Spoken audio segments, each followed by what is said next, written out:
below that's low. Right here is okay, anything that's low. I want a good, clean fight. Obey my commands at all times. Above all, protect yourselves at all times. Let's go. Only a special fighter and a special performance wins a matchup like this. What if, as was the case last week in Ward and Kovalev, they're both special tonight?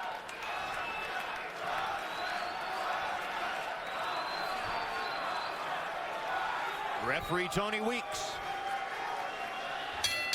who has gotten the lion's share of big fight assignments here in Las Vegas in recent years, did not handle the super fight last Saturday night, but is here to be in charge of Lomachenko against Uolters. By the way, Uolters has a draw, a blemish on his record. It wasn't really a draw. It was a terrible judge's decision in a fight clearly won by Uolters. Lomachenko has a loss on his record, but there's a story behind that too, as he insisted on fighting for a world title in only his second professional fight and wound up in a matchup against the craftiest rule bender in the sport, Orlando Salido, and wound up losing an extremely close decision that a lot of people disputed. So both blemishes on the two records are questionable, and that's what you'd expect from fighters of this level of skill and this level of preparation. Lomachenko always wants to fight the best in his weight class, whoever that is. He doesn't care. Has told his representatives, his manager, his promoter, I want to fight the other belt holders. Barring that, give me the #1 contender. He's not available #2, #3. Uolters is the best available opponent we're getting with Lomachenko, and he's a top flight fighter in and around this weight division. Southpaw against conventional fighter. First round is often a, quote, feeling out round. Lomachenko has been pushing his jab out there, checking the distance between himself and Uolters. Uolters throwing a jab out there as well. Neither man has landed one of their more significant punches quite yet.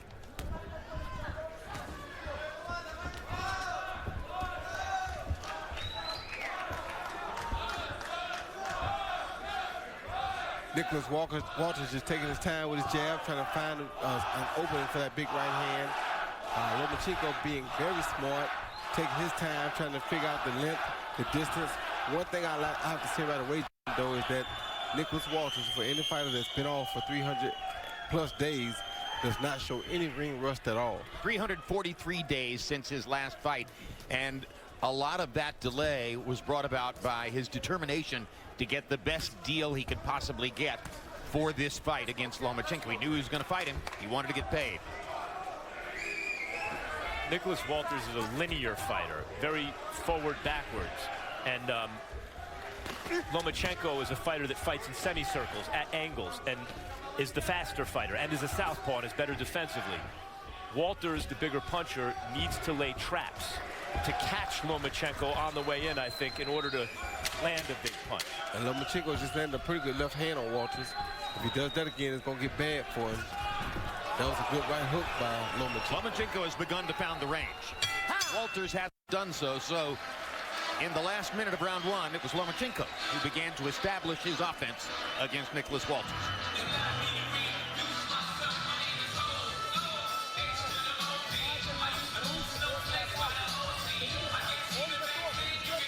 He's ready. He's ready for your punch. Fake the first attack, and then the second one is for real. Otherwise, keep your hands in their place.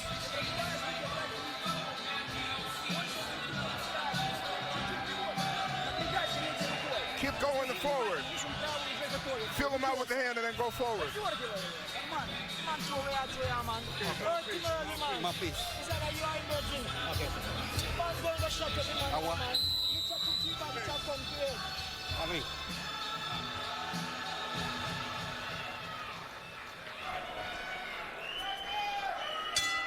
Round two begins.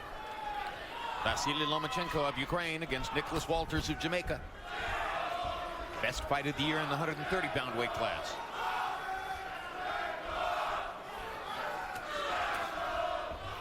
Saw at the end of the last round, Lomachenko's superior ability start to shine through. As I said, Uolters has fight-changing power. but I don't know if he can just go out and create that offense on Lomachenko. I think he's going to have to catch Lomachenko with something on the way in. That would be his best out. Uolters has fight-changing power. Lomachenko has fight-controlling craft.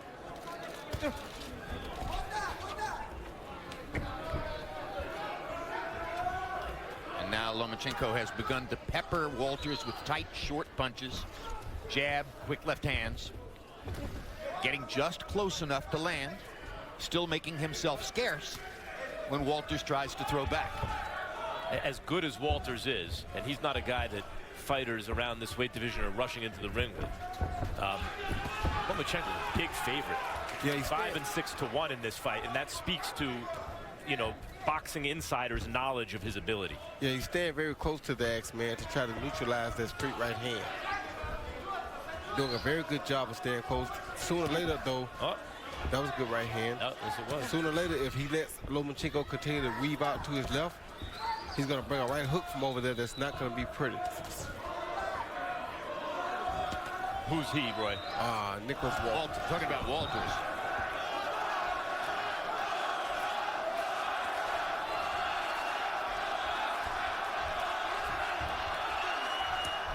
Like right there. See, he baited him into that shot. He saw it the first time, but he didn't take it. But since it was there, he came right behind it and followed and landed the straight left hand. That's what we call him high-tech. Lomachenko, that is.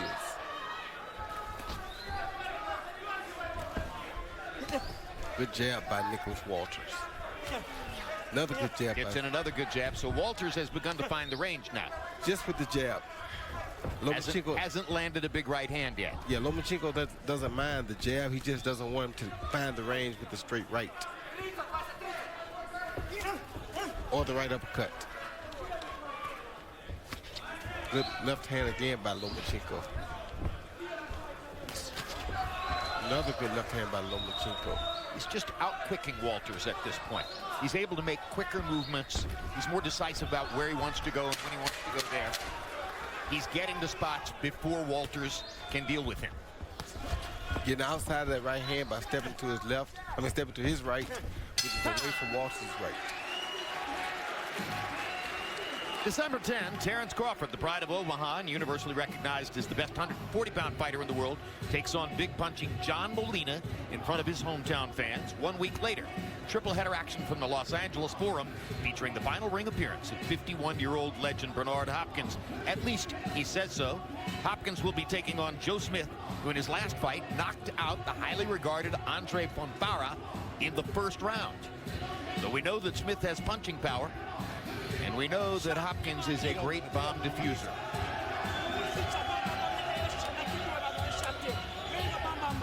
Se pesa porque él te está buscando. Suéltale esta aquí y esta acá. Esa pelea es tuya, Nicolás.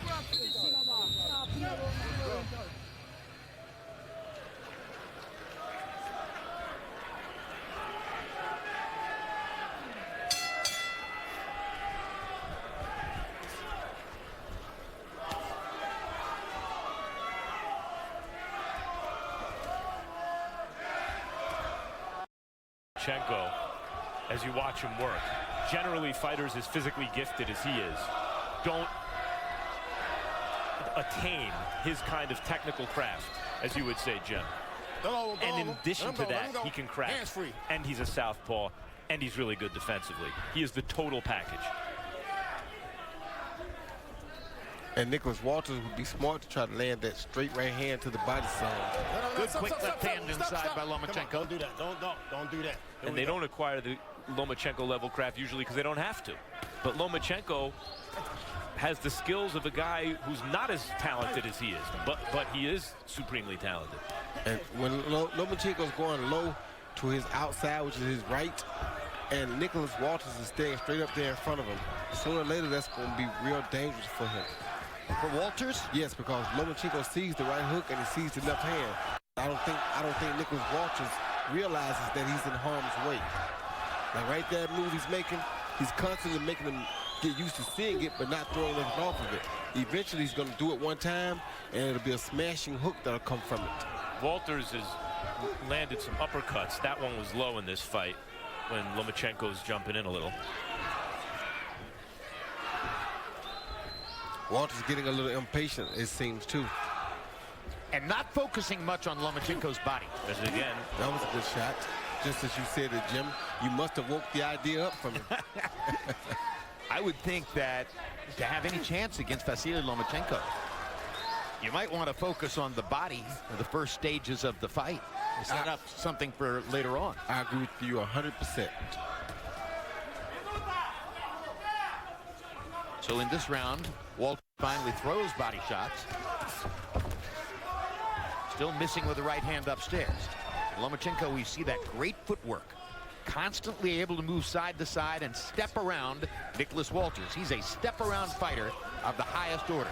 Yeah, the other thing about Lomachenko, I mentioned that level of athletic ability combined with that little level of craft, but he applies the craft aggressively, and in a busy style, particularly for a good defensive fighter. Makes guys keep their hands at home a lot with the small or the light offense. Then once he gets them settled at home, he brings a bomb. Lomachenko, that is. Hands free, don't hold. Hands free, stop. Let him go. Let him go.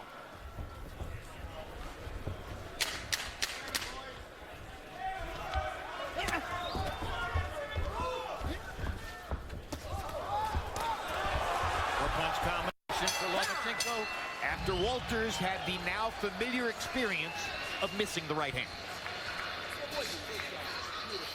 Hey. Don't do it too hard. You don't have to try too hard. Everything's good. Keep peppering him. You see he's waiting for you. Front straight, back straight. He's aiming for a counter. Just hit him. You move from your right now. Y'all go from your right now to your right hand. Let's hit now. Several voices now in Nicholas Uolters' corner. Usually see not how a good that works sign. out for him. Usually not a good idea. And also usually a sign that a lot of people in the corner feel they need to give you advice because you're not doing well. Harold, how do you have it through three? Okay, Jim, I got a 3-0, 30-27, Vasily Lomachenko. You know, Jim, he's boxing beautifully, I got to tell you. And in round 3, he started throwing combinations. In rounds 1 and 2, it was the right jab and a straight left. In round 3, he started throwing really nice combinations. I got to tell you something, though. Nicholas Uolters should go out there and punch. Now watch, every time Lomachenko throws that right jab, he covers up. If I were Nicholas Uolters, I would be punching like a madman, throwing shots, jumping right on Lomachenko, but he's not. He's covering up, and that's the reason why Lomachenko's winning the fight. Landing more punches with that right jab. Uolters covering up too much. 3-0, Lomachenko. Couple things about that. Harold brings up some interesting points. One, Lomachenko establishes superior position. You see the right foot outside of Uolters' left foot. So Uolters, especially when he throws the right hand, has to cross over his entire body. Don't do that. Miss the target or else hit it very lightly, while Lomachenko's in a much better position to counter. That's the first thing. The second thing is, I do agree that Uolters should punch more because his best chance is to catch Lomachenko in an exchange. Maybe not win most of the exchanges, but land something big in an exchange. But Uolters is not exactly a high-volume seek-and-destroy guy. He's a boxer puncher. He just went at it with a good hook, and Lomachenko countered the hook with 2 big punches. So that also would make him slow down and not be so aggressive. I think Lomachenko's offense has neutralized or made lack of for Nicholas Uolters to be very offensive in this fight. Yeah, I think Lomachenko's footwork has something to do with that, too. Yeah. Fighters don't like to miss punches. So Harold Letterman may say, well, Uolters should throw more. But if Uolters throws more and misses the punches, he's not going to want to keep doing it. Especially when you have a guy there who will discipline you for your misses. And that's what he's doing.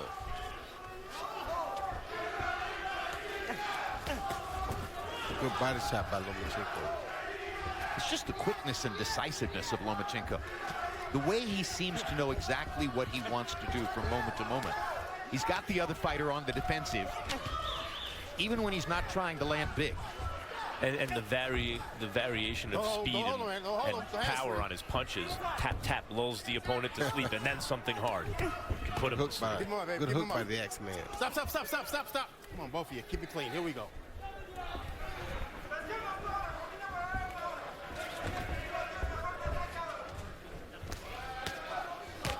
Everything Lomachenko does is predicated on position in the ring. He so easily establishes position with his footwork. Muscle back to there. There we go. Gets inside of Nicholas Walters' long arms. Lands punches on the inside. Makes Walters miss over the top.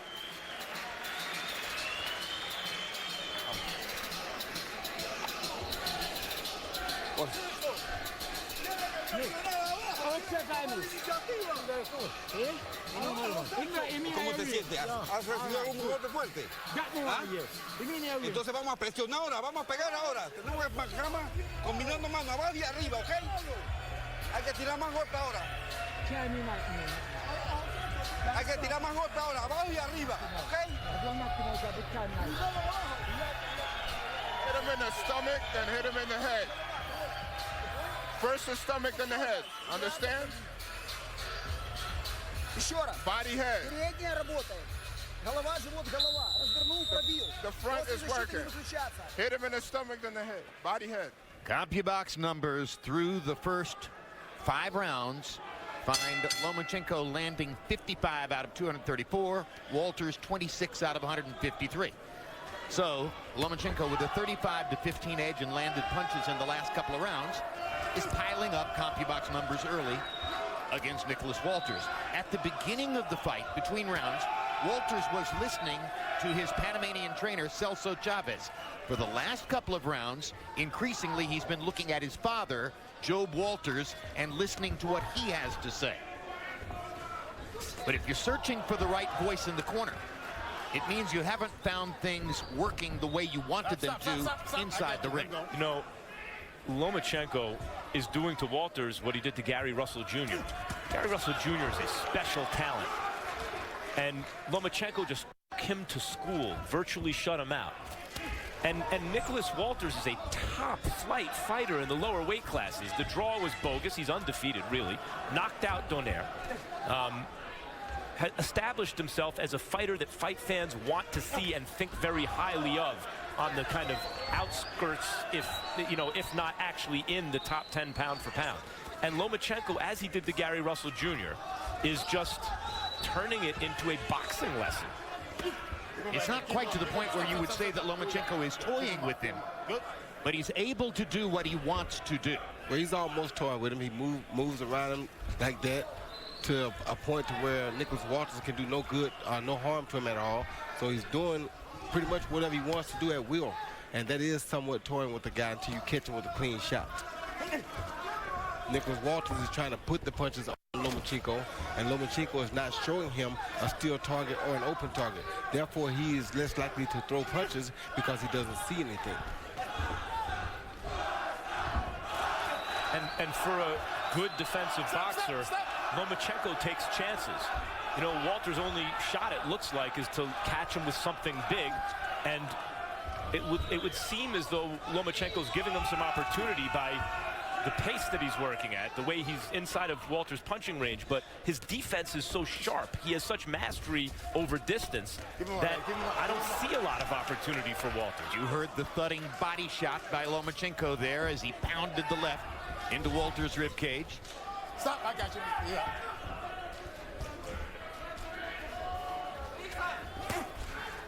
Walters looking for an opening instead of just punching until he finds an opening. With Lomachenko, he punches until he finds an opening.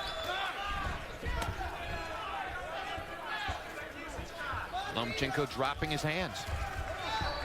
And how many fighters would drop their hands in front of Nicholas Walters? In front of the Axeman. It's amazing to watch what this man can do.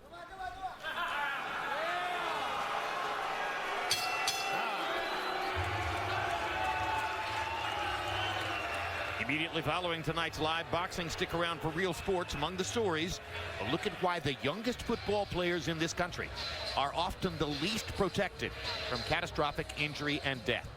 December 14, the fight game returns. Join me, Max Kellerman, Bernard Hopkins, and Melissa Stark for one-of-a-kind reporting and analysis of the biggest issues in boxing. ¿Cómo te sientes? ¿Has recibido algún golpe fuerte? ¿Ah? No. Entonces hay que pelear porque no me está ganando todo, hijo de puta. Presionado a meter la mano al cuerpo y arriba. ¿Cómo te va a hacer la pelea solo? No, right over this side. Right over. I look to the down there, Sato. What I right, I look to do it. Not a happy corner right now as Nicholas Uolters searches for answers and tries to figure out how he can solve the puzzle of Vasily Lomachenko. You know, Max, because he's a southpaw and because he's demonstrably a great defender, I've recently heard people comparing Lomachenko to Pernell Whitaker. And Sweet Pea was one of the greatest fighters we ever covered. But Whitaker wasn't nearly as busy an offensive fighter as Vasily Lomachenko. He was a more careful defensive fighter and not nearly as dynamic an offensive fighter. But Pernell's defense is the reason that in his prime, no one really could touch him. The easiest prediction to make was Pernell win 12. Didn't matter who he was fighting. No. Occasionally he was ripped off by the judges. Yeah. Keep your head up. You can't push your head down. Let's go. Roy, it looks to me as though Lomachenko's willing to push it a little bit more and therefore maybe be more vulnerable, but be more exciting offensively. I'm wondering, based on what I've seen in the last couple of rounds, Roy, if Nicholas Uolters is starting to think he's got a better chance of landing a big left hook than of landing a straight right hand. Yeah, I think he does because Lomachenko is taking the right hand away completely by stepping around to Nicholas's left. So Nicholas is thinking now the right hand can't get there, so I should try to land the left as he's stepping to my left side. Maybe I can run him into it. But that's what's dangerous is because when he steps around there, he runs you into stuff before you get a chance to try to run him into something. So it's a very tough task for Nicholas Uolters right now. Good body shot. Left hook to the body. That's a good choice and a weapon that could help him down the stretch, and that sets up a chance to land a right hand. Lomachenko in this round has started to land some combinations upstairs against a responsible defensive fighter as though he's hitting the floor-to-ceiling bag, Roy. That's him. That's how he does it. That's why they call him high tech, Max. He makes guys like that. I told you that shot was going to come soon because he's over on that left side, and Nicholas is not really prepared, thinking that he's too far away, and just then he cashed in on it. Good body shot by Nicholas. Yeah, he's landed some big body shots this round. He's making some really good choices, is Nicholas Uolters in this round, landing his left hook to the body several times. It's a smart choice on his part, but he's landing one punch at a time. Whereas Lomachenko is landing combinations. And that one punch at a time is never going to work on Lomachenko because he's usually way too slick for that. No. Lomachenko almost landed an uppercut and now chops away with a combination. Part of a slick boxer, and Lomachenko is among other things a slick boxer, creating excitement with fans is the crowd reaction. Fighting in front of a small audience here, there's not the same kind of energy that kind of emphasizes the amazing things Lomachenko is doing, and consequently this fight so far is less than exciting because it's so one-sided.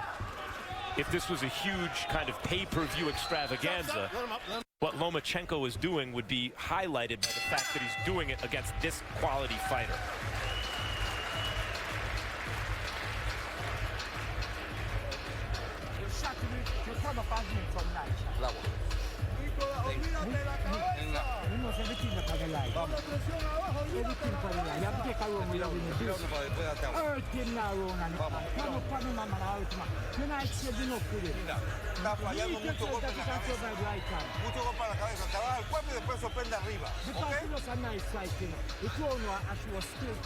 Okay, everything's good.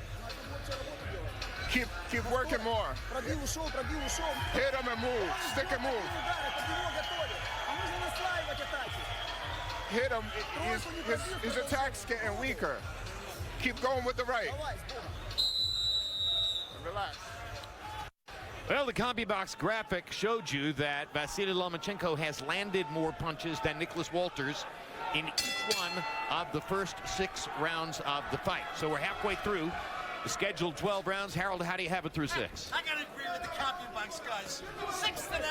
60-54, Vasily Lomachenko. Jim, what a beautiful boxing job. I mean, he is really special. You know, the movement, the hand speed, the right jabs, the right hooks, the straight left hands. Boxing beautifully. I tell you, if there were more old guys like me around, you'd compare him to Willie Pep because he's that kind of a boxer. Absolutely beautiful boxing job for 6 rounds. 6-0, Vasily Lomachenko. Was Pep as aggressive and varied an offensive fighter as he is? No question, Jim. Willie Pep was special. Willie Pep was quick. The only difference was that Willie Pep was right-handed. Well, there's more. Willie Pep couldn't crack, and Lomachenko can punch. He wasn't a big puncher, but a beautiful boxer. Yes, he does have a lot of pep in him. But a better puncher. He has a lot of Purnell in him, but maybe more of a combination puncher. Even as Purnell dominated, a lot of times it was 1s and 1-2s. Yeah, he's just busier than Purnell. What I need is, we have a interpreter in Lomachenko's corner to hear what he's saying, but I need me a damn interpreter for Nicholas Walters' corner because I can't understand nothing that they're telling him. Well, and our great Spanish interpreter, Jerry Olaya, has the weekend off for very valid reasons, so we're guessing. Good body shot. Partially blocked by Walters.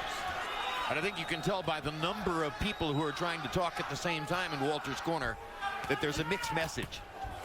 Oh, good shot. Lomachenko finding the target more and more. Stop. Here we go. Turn around. 1 minute to go in the 7th. Now he's getting comfortable, Lomachenko is. He's starting to figure Walters out. He's not afraid of the power no more because he knows how it feels. And now he's pressing his attack, trying to get him out of there. I wonder if this level of fearlessness is a good idea against a guy who can punch like Walters. Walters badly off balance there. Gets in a good left hook. Still missing with the right hand. And he's taking his best weapon away from him. Kind of the way we saw Nonito, Rigondeaux take Nonito's left hook away. Yes. He's taking Nicholas Walters' straight right hand away. Like that right there. Oh, my God. I mean, he's toying with Nicholas Walters. This is amazing. What's going to be really funny is the next time Walters is in with a top fighter and scores a knockout. Right. And we'll remember how good he really is.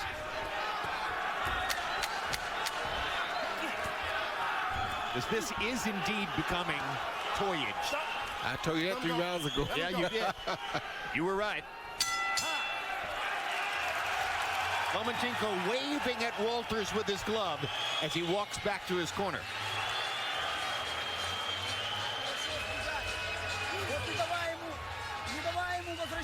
Don't let him return the punch. We talked about this. Keep attacking him. Continue it.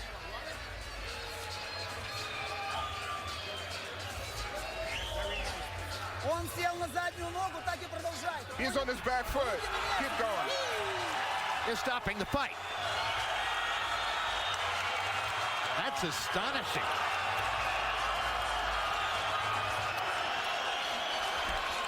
Nicholas Walters and his corner apparently making a decision that there just wasn't any way. It wasn't. There wasn't, but that is disappointing end to a fight. A fighter of Walters' caliber, even if he's being toyed with, unless there's a physical injury, given his punching power, you would think that a champion, a one-time champion, would want to try everything he could to win the fight. But I think sitting here, it was pretty obvious the athletic competition was over, and it was already decided Lomachenko was superior. The tradition in North American boxing is a champion would not stop fighting at that moment. Are you shocked, Roy? I'm shocked. No, I'm not, because it's similar to Roberto Duran in the No Mas situation. When you're in the ring with a guy, you realize he's not going to give you nothing that you want that night. It's very difficult to stay there, and you know you're totally at his mercy. He's not going to play your game. You have no chance of winning. The only thing you have a chance of doing is being knocked out embarrassingly. So for me, I don't agree with it, but I understand it.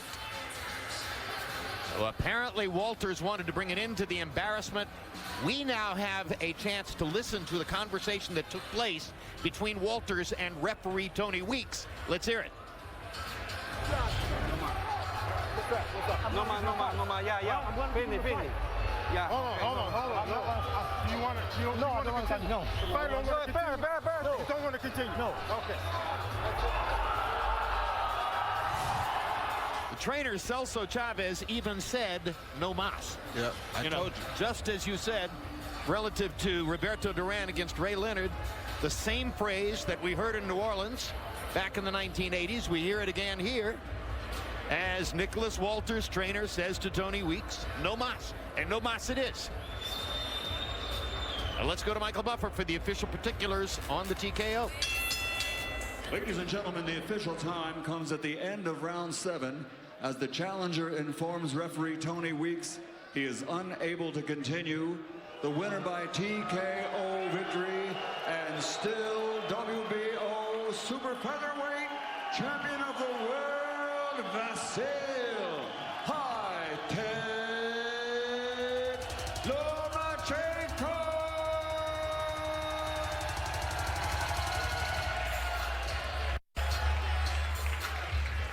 Well, in a moment, we'll look at CompuBox numbers in a fight in which the margin of competition grew a little bit in every round.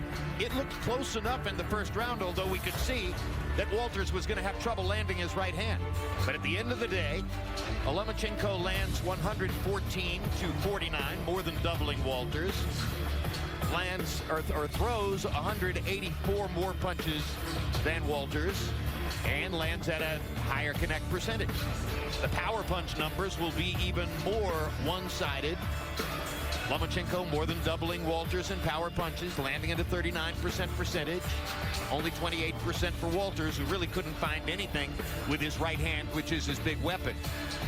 He understood that he could get in left hooks and landed some to the body, but at the end of the day, Lomachenko was doing basically everything he wanted to do, including landing 3- and 4-punch combinations repeatedly, and more so with each passing round as the rounds went by. So Nicholas Walters checks out, and here's Max Kellerman with the winner. Wow, that was impressive stuff. You just made an undefeated top fighter in the weight division quit. He literally said no mas. How did you do it? Отменный бой. Вы только что сделали так, что человек, который ни разу не проиграл, сказал, больше не могу. Как это вы сделали? Я не знаю, я снимаю шляпу перед Уолтерсом. Он действительно очень сильный боец, крепкий. Но я думаю, что дело сделал простой. Он год стоял, не боксировал. Я думаю, что из-за этого он остановился. Walters is a good fighter. He's really strong. But I think he just stood there in one place, which made it easy for me to win. Walters is a good fighter, and he is strong. Gary Russell Jr. is a really good fighter, and he's really fast. And these guys have no